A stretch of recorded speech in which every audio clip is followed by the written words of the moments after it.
Dito sa probinsya, basta masipag ka lang manghuli ng isda, dito sa alat na tinatawag nila, ay di mo na problema ang pangulam mo sa loob ng isang buwan. Magandang araw, pumunta kami dito sa labang na tinatawag dito sa amin at dito makikita itong alat na tinatawag nila. Sakto, may nakita kaming naglilimas na kamag-anak din ng aking asawa. Para makalibre ng pangulam ay tumulong na din makipaglimas itong asawa ko at yung aking panganay na anak. At itong bunso ko naman ay tuwang-tuwa na manghuli ng mga isda.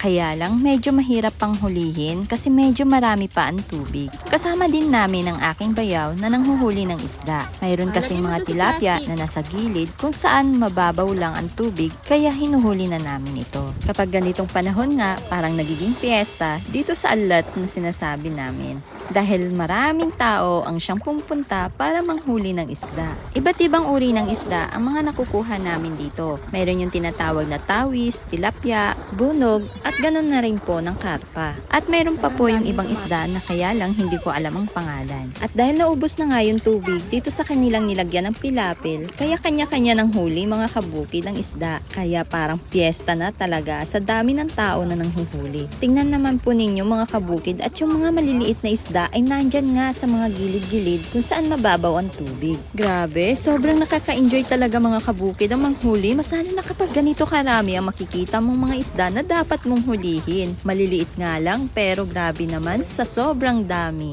Talagang pang isang buwan na nga po naming supply sa dami po ng aming mga nakuha dahil itong timba na itim na ito ay punong-puno nga po ng mga isda na sari-sari yung aming mga nahuli. At yung aking anak nga, tingnan nyo naman po yung itsura niya mga kabukid. Talagang parang naglublob na nga talaga sa putikan. At dahil puno na nga po itong aming lalagyan kaya umuwi na din kami ng bahay. Pagdating dito sa bahay, nililinisan na nga po yung mga nahuli naming isda. Binukod yung mga bunog at binukod din po yung mga medyo malalaki na pwedeng iluto. Kaya yung mga bunog po na ibinubukod namin ay amin na nga ding lulutuin ito para ulam namin ng pananghalian. Tapos itong maliliit naman na mga isda ay akin naman itong hihiwain sa gitna para ibilad at para maging daing. Nang sa ganon ay mayroon kaming unti-unting lutuin kapag walang pang-ulam, masalo na kapag kami ay nasa bukid. Yung mga kaya kong hiwain sa gitna ay talagang hinihiwa ko pa para matanggal naman yung kanyang mga kinain at ganun na rin po mga kabukid ay malinisan ng maigi. Pero yung mga sobrang liliit na nga ay hindi ko na hiniwa at ang ginawa ko na nga lang ay pinisil ko yun dun sa pating tiyan para lumabas yung kanyang bituka. Mainit na nga yung sikat ng araw at ganun na nga rin tirik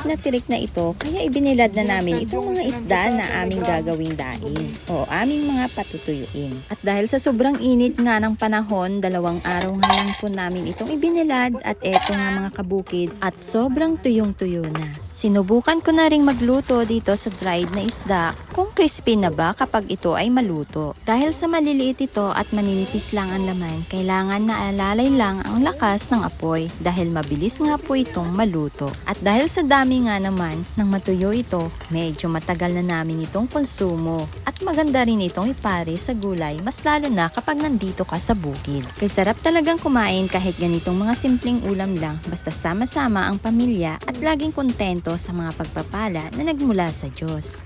Hanggang dito na lang mga kabukid at maraming salamat sa inyong patuloy na panonood.